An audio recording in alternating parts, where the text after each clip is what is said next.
Supreme court में article 63A नजरसानी case की समाअत। Chief justice काजी फाजीसा का कहना था रेफरेंस पर राय और आर्टिकल 184 सेक्शन 3 अलग अलग दायरा इख्तियार हैं, दोनों को यकजा करके फैसला कैसे दिया जा सकता है। सदर supreme court bar Shahzad Shaukat के दलाइल, केस में सदारती रेफरेंस भी था और आर्टिकल 184 सेक्शन 3 की दरखास्तें भी थीं।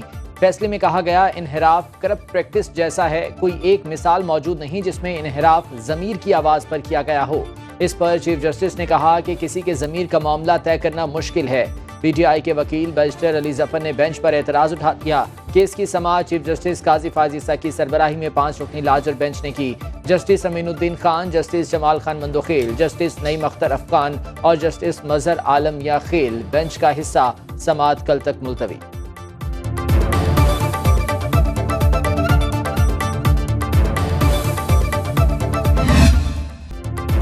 आर्टिकल 63A नजरसानी केस में चीफ जस्टिस काजी फाजीसा ने रिमार्क्स दिए। जस्टिस मुनीब ने बेंच में शमूलियत से माजूरी जाहिर की। मैंने जस्टिस मुनीब अख्तर की जगह जस्टिस मंसूर अली शाह का नाम तजवीज़ किया।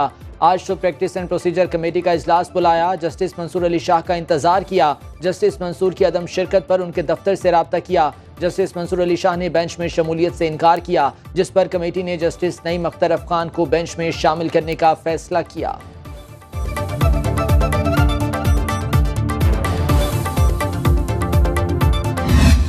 आईनी अदालत आप कैसे कह सकते आप नहीं मानेंगे? जो आइन होगा आप मानेंगे। आइन का अगर आप नहीं मानते तो please don't call yourself lawyers, don't call yourself politicians. ये काम नहीं है अदालत का कि वो चाहे कि वो टीवी में हो, वो चाहे कि वो पॉपुलर हो या ना हो। इनका काम है कि आइन और कानून पे अमल दरामद करा। चेयरमैन पाकिस्तान पीपल्स पार्टी बिलावल भुट्टो कहते हैं जो आईनी अदालत को नहीं मानता वो सियासत और वकालत छोड़ दे।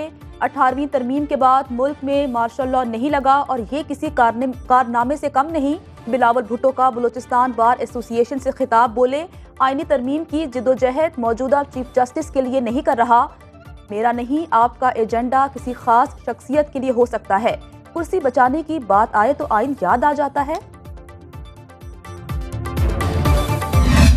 हम ये खूनी जिदोजहद जो आग और खून के दरिया से तय के 3 नस्लों से करते आ रहे हैं, बंदूक का इनकलाब नहीं रहा। मैं समझता हूं कि किसी को होली का नहीं होना चाहिए। रियासत होगी माँ की तरह, रियासत होगी माँ की तरह, रियासत बन गया बाप की तरह। बिलावल भुट्टो की पीटीआई पर तनकीद। कहते हैं पीटीआई का पार्लियामेंट में मुस्बत किरदार अदा करने का कोई इरादा नहीं। कहा गया रियासत होगी माँ की जैसी, मगर फिर रियासत बाप की तरह हो गई। हमने 30 साल की जद्दोजहद के बाद ये फैसला किया आईनी अदालत बने। मुल्क में किसी को मुकद्दस गाय नहीं बनना चाहिए।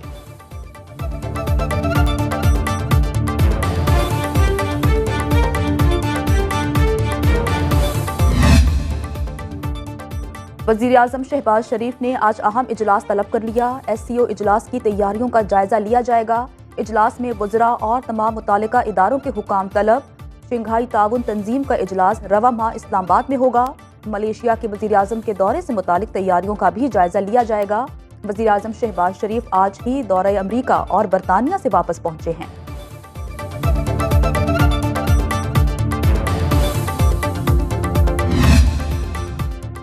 स्पीकर कौमी असम्बली अयाज सादिक से मुमताज़ स्कॉलर डॉक्टर जाकिर नाइक की मुलाकात। स्पीकर कौमी असम्बली ने पार्लियामेंट हाउस में डॉक्टर जाकिर नाइक का खैर मकदम किया। मुलाकात में उम्मत मुस्लिमा को दरपेश चैलेंजेस, बैनुल मज़ाहिब हम आहंगी समेत दीगर अहम उमूर पर गुफ्तगू।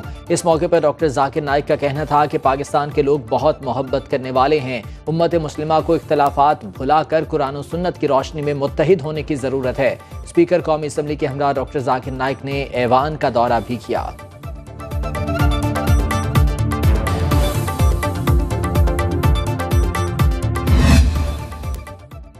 मियांवाली में हर किस्म के सियासी इज्तिमात, धरने, जलसे, मुजाहरे, एहतजाज पर पाबंदी आयद। 7 अक्टूबर तक दफ़ा 144 नाफिज कर दी गई। नोटिफिकेशन जारी। जिले में 3 अक्टूबर तक के लिए रेंजर्स की 2 कंपनियां तैनात करने की सिफारिश। पाकिस्तान तहरीक इंसाफ ने 2 अक्टूबर को मियांवाली में जलसे का ऐलान कर रखा है। पाकिस्तान तहरीक इंसाफ की तरफ से ताहाल जलसे के मकाम का तयन नहीं किया जा सका। फैसलाबाद और बहावलपुर में भी 2 रोज के लिए दफ़ा 144 नाफिज। तहरीक इंसाफ ने आईनी तरमीम का रास्ता रोकने के लिए कोशिशें तेज कर दी। बानी PTI की हिदायत पर हिकमत अमली तरतीब दे दी गई। शहर शहर एहतजाज के साथ पार्लियामान के अंदर भी सख्त मज़ाहमत का फैसला। कल मियांवाली, फैसलाबाद और मुल्तान में एहतजाज किया जाएगा। 5 अक्टूबर को मीनार पाकिस्तान में जलसा और इस्लामाबाद D चौक में एहतजाज होगा।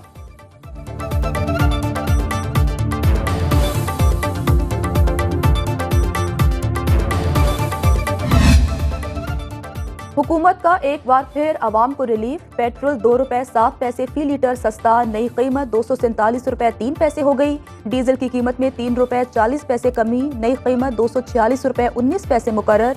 मट्टी का तेल 3 रुपए 57 पैसे सस्ता होने के बाद 154 रुपए 90 पैसे फी लीटर हो गया। अवाम का मिला जुला रद्दअमल, किसी ने कीमतों में कमी को सराहा तो किसी ने मजीद रिलीफ का मुतालबा कर दिया।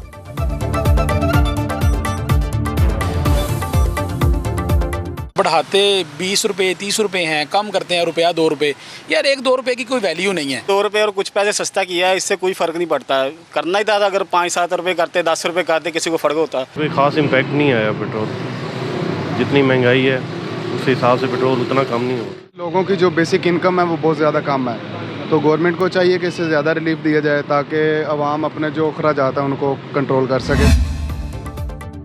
मुल्क में महंगाई 4 साल की कम तरीन सतह पर आ गई। इदारा शुमारियात के मुताबिक सितंबर में महंगाई 6.9% रही। माहाना बुनियादों पर महंगाई में 5% कमी आई। शहरों में महंगाई की शरह 9.3%, जबकि दही इलाकों में 3.6% रही।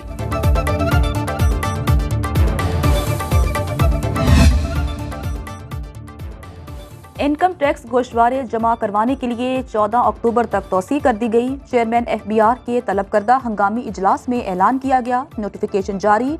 कल ऑनलाइन पोर्टल की सुस्त रवि से टेस्ट दहिंदगान को परेशानी का सामना रहा था।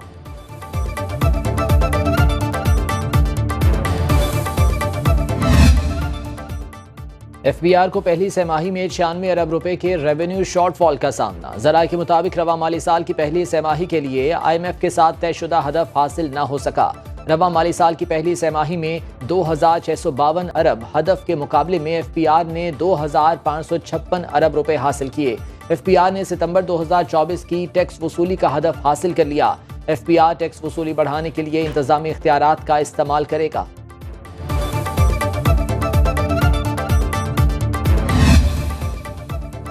PIA के तैयारों में पुर्जाजात की कमी के बायस खराबियां मामूल बन गईं। पेशावर से दुबई जाने वाली परवास में तकनीकी खराबी। परवास दुबई जा रही थी जिसमें 170 मुसाफिर सवार थे। तैयारे को बाहिफाजत कराची एयरपोर्ट उतार लिया गया।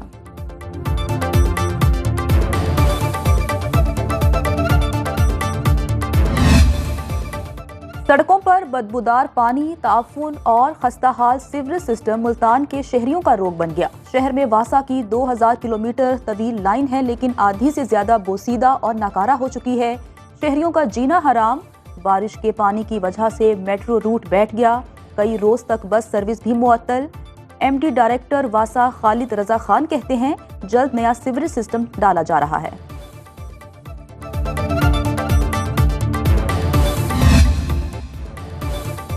जंगी जनून में मुब्तला इसराइल ने एक ही वक्त में 4 मुल्कों में जंग छेड़ दी। सहूनी फौज के गजा, लबनान, शाम और यमन पर मुसलसल हमले। गजा में नुसैरत पनाह गुज़ीन कैंप पर हमले में 11 फ़लस्तीनी शहीद। इसराइली फौज लबनान में दाखिल हो गई। बैरूत समेत कई इलाकों में कार्रवाइयों में 95 अफराद शहीद हो गए। हमास, यमनी हौसियों और हिजबुल्लाह के खिलाफ कार्रवाइयों के नाम पर इसराइली फौज के शाम और यमन पर भी हमले जारी। सेहूनी जंग ने मईशत तबाह कर दी। अमरीकी रेटिंग एजेंसी मूडीज ने दूसरी मरतबा इसराइल की क्रेडिट रेटिंग कम कर दी। मूडीज के मुताबिक गजा और लबनान जंग के बाद आलमी सतह पर इसराइल की सिफारती हिमायत और बैरूनी तिजारत में नुमाया कमी आई, जिसकी वजह से इसराइल को मुस्तकबिल में कर्ज लेने के मसले का भी सामना करना पड़ सकता है।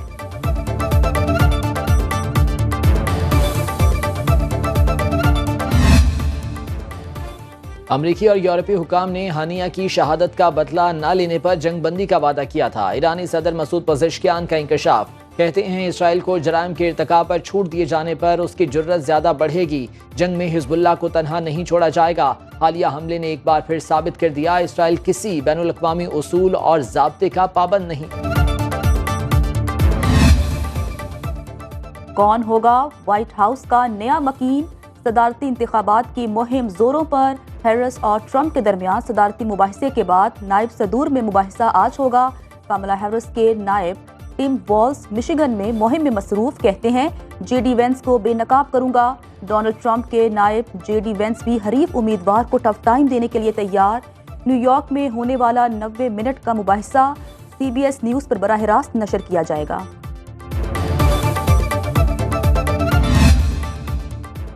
अमरीका में समुद्री तूफान हेलेन की तबाहकारियां जारी। मुख्तलिफ वाक़यात में हलाक होने वाले अफराद की तादाद 130 हो गई। 6 रियासतों में बड़े पैमाने पर तबाही, कई सड़कें और पुल तबाह, लाखों अफराद बिजली की सहूलत से महरूम। इमदादी काम जारी।